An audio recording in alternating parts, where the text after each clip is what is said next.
Hello there, and welcome to this video. My name is Ingvar, I'm a feedmaster from Iceland, and well, it's my birthday. So I thought I'd do something nice to, well, celebrate, and yeah, I got my bald head shined, and all that, but we want to have a look at chess beauty, what we love about chess. So this is like a medley celebration of chess beauty and chess paradox and such things. But first, what do we like about chess? We like beautiful combinations. And so what's more beautiful than this queen sacrifice by Edward Lasker against George Allen Thomas? You might have seen it, but let's just quickly enjoy it. If you want a different take on this, do check out the guys from Outrage Chess. They just released a funny video based on this exact combination. Famously, white sacrifices the queen, black has to take. Knight is covering this, so takes, knight takes. It's a check. King must come forward. If it goes back, we have two knights. We'll have a room for two knights, please. Czechoslovakia, checkmate. So, king must come forward after this. But now there's another check. And now only one square. Pawn check. Again, king must come forward. Another pawn check, and this is all forced.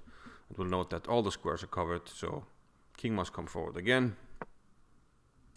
Bishop e2. Knight covering g4 and e4. King has to come forward. This knight covering the rook, and again king must come forward. And here Edward Lasker played king d2, checkmate. Most people would have played long castles, which is more chess beauty to me and most people, but Lasker went for king d2. Note that this was Edward Lasker, not Emmanuel Lasker, the world champion. So what do we like about chess as well?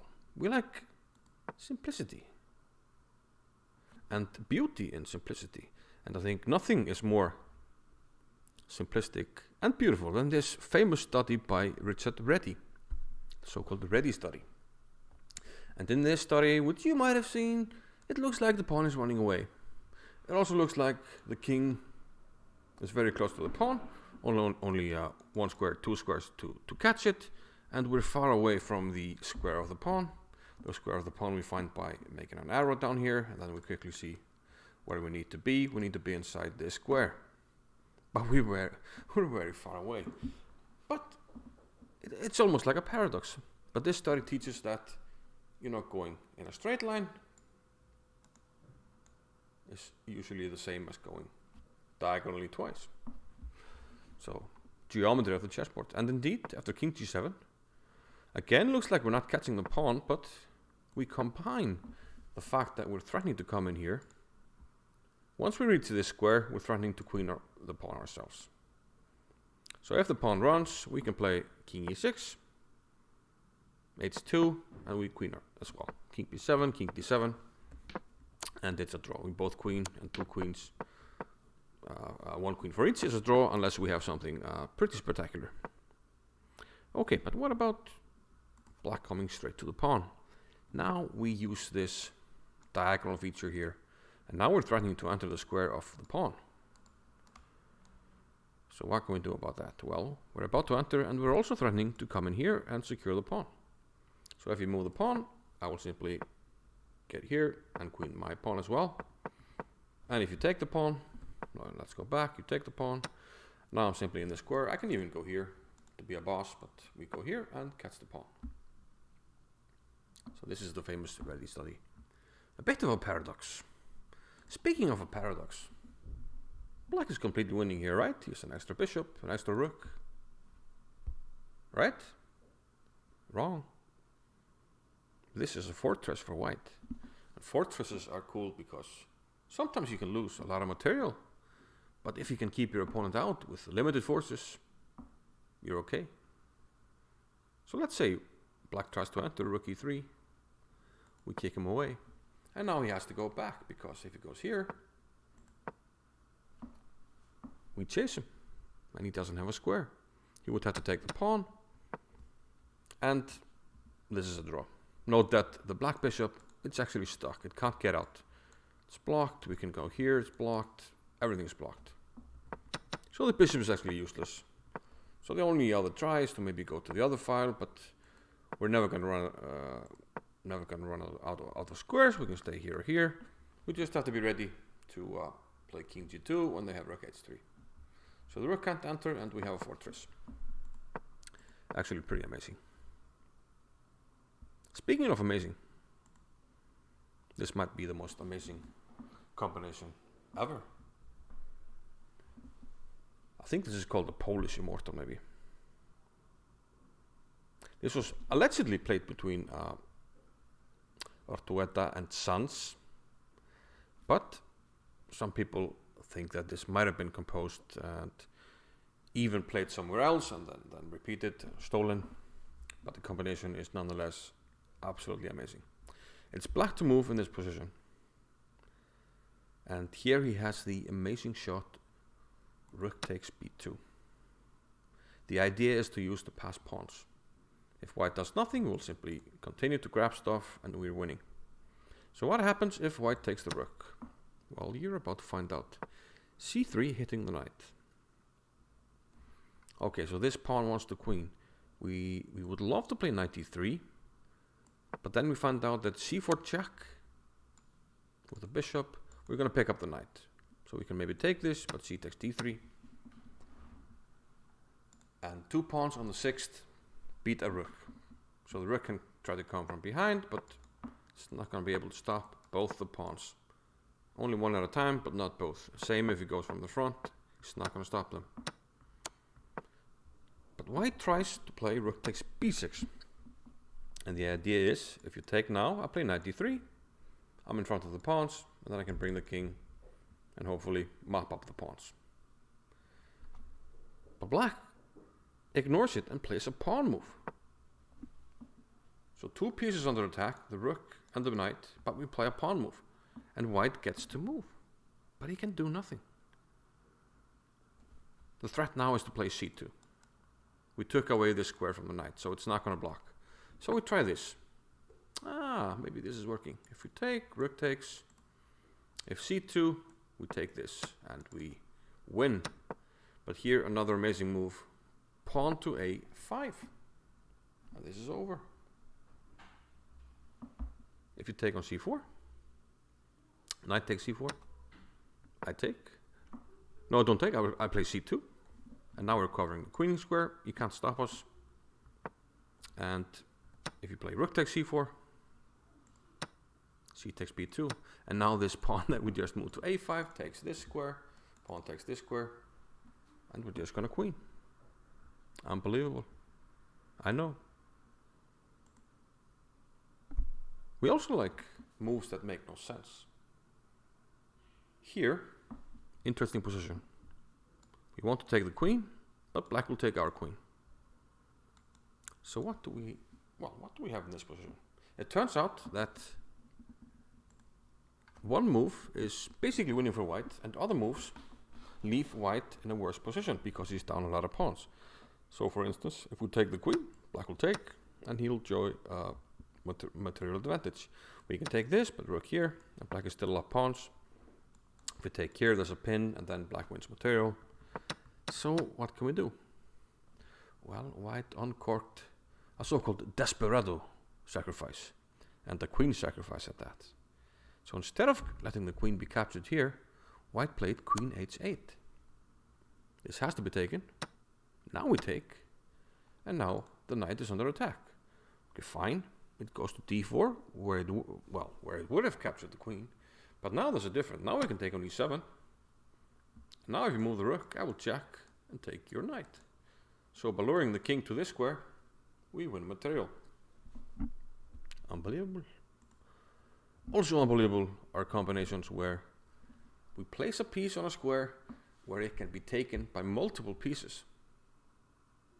And whichever piece you take with, you lose. And this is a super example of this. White uncorked the move. Queen to c7. What is this? What sorcery is this? This is unbelievable.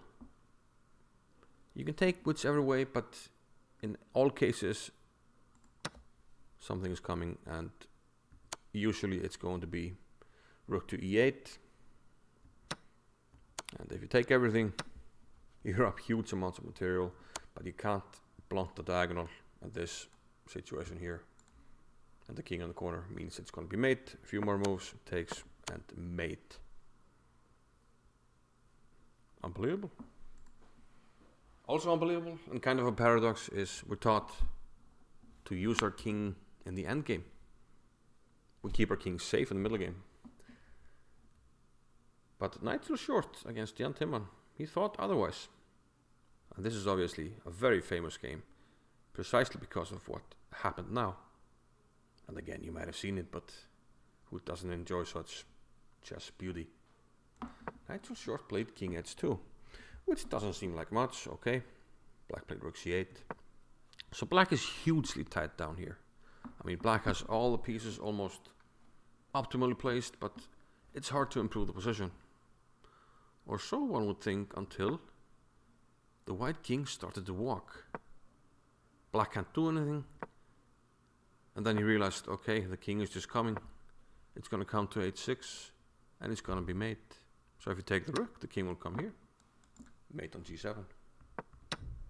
King h7 doesn't help, because we can take here, utilizing the pin, and the game will be over. So one of the most famous king walks in chess history by Nigel Short. We also like funny compositions. You know, this position doesn't make much sense, but it's a funny position that I first saw in one of the first chess books I picked up when I was a child. And it's white to move and secure the draw.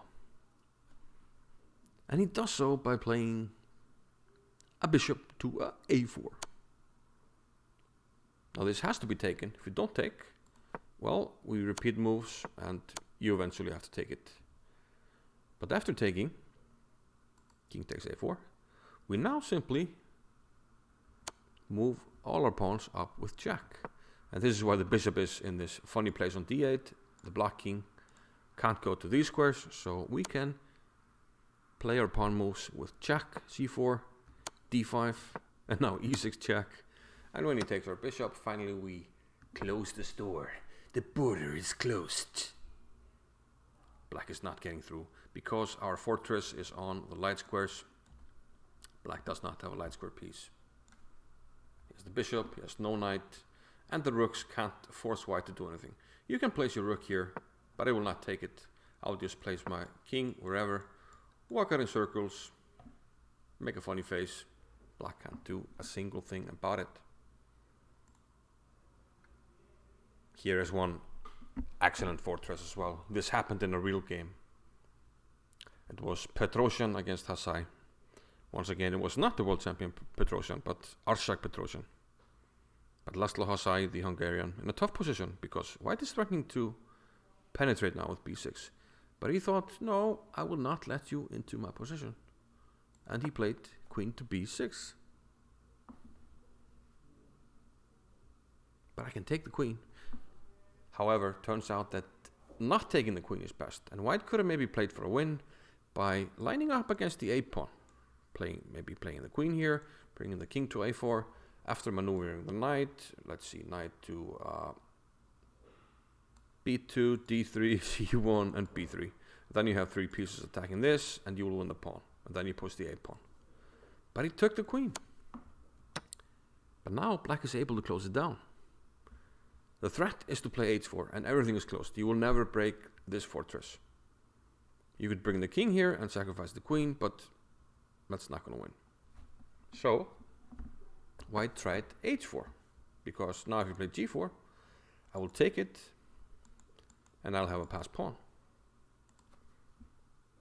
But black took this, so now white can string the queen over, right? And penetrate. But black said no, h3. Now we're threatening again to close it down with h2. So white took, but now h4, and the position is closed down. Nothing to be done. And a draw was agreed. A few more moves, but there's no way through. Let's just quickly see the moves. Back and forth, and then white realized, okay, I'm not getting in. And agreed to a draw. Opening theory and openings. We like them. We sometimes even love them. I'm going to share one game that I played a long time ago. And at that time, most of what I was playing was based on this book, Beating the Indian Defenses by Graham Burgess and Stefan Pedersen. So this was a repertoire for white with d4 openings for white. And in this tournament, I got my first international master norm. So to become an international master, you need 2 what they call norms, which is a performance in a tournament that suggests that you have the strength to become an IM. And in this game, I played against the so-called Benoni defense. And, well, before that, I had played many times against this opponent. His name is Robert, good friend of mine, Robert Lagerman. And I had been beating him in the Benke. So before this game, I sort of thought he would go for the Benoni because I had good success against the Benke. And I was right, and I studied hard for this game. And I learned what's called the modern main line. And that's the line recommended in the book I talked about, Beating the Indian Defenses. The book is out of date, but it's certainly, great book. So bishop d3, that's the modern main line. And b5, this is the most sharp move for black. But now he really has to know what he's doing. And black did not know what he was doing. He played the move rook e8, and I played knight to g5. Now, have a look at this position and see if something rings a bell. Doesn't it? It's the same position. And note the yellow notes, h6, knight d6, some further moves with a huge advantage for white. Avruk Florian, second junior of 1997. And guess what? This is exactly what happened in my game. I had studied, I knew about knight e6, I knew I should castle, I knew I should take, I knew I should play this. I played this all immediately, and my opponent was, so fed up that he actually resigned. He's completely losing, but we can play a few more moves, but white is going to win. So opening theory can be fun, and sometimes it can win us games, like in this game. But just in general, openings are fun to look at and to analyze. Now, one paradox in chess is that you can trade down. You can have only one pawn left, but you can win with that pawn because you can queen it. But however, if you trade down and you have 2 knights, you can't win. That's a paradox. You play much better than your opponent, you're up 2 pieces, and you can't win. 2 knights can't force a checkmate. You can get a position like this, but once you give the check, the king is now stalemated, because you have to keep this, you have to give a check on f7 with the other knight, but in trying to do so, you're going to leave the king in stalemate, so you can't force the mate, so you have to move the knight again, but then he just gets out. And we can try it from the other side, but again, the king is in stalemate. So we can't win with 2 knights. However, if we add a pawn for our opponent, we add stuff to our opponent, then we're winning. What is this? It's a paradox. This is why chess is beautiful, but also why it's difficult. Here, okay, an extreme position, but now we can play the knight, bring it in. This square is taken, so the king has to go to the corner. But now, because he has an extra pawn, he can move the pawn. And then we can simply set up the checkmate, there's no stalemate, and knight f7 wins. How do you not love chess?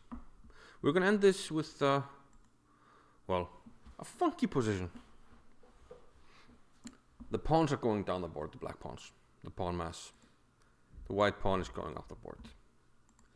And obviously this is not likely to happen in a game. I mean, black has placed his pieces in such a way that nothing can move. The bishop, it's blocked in, hemmed in by the pieces, same here. The knight has no squares, hemmed in. The rooks, no squares, hemmed in.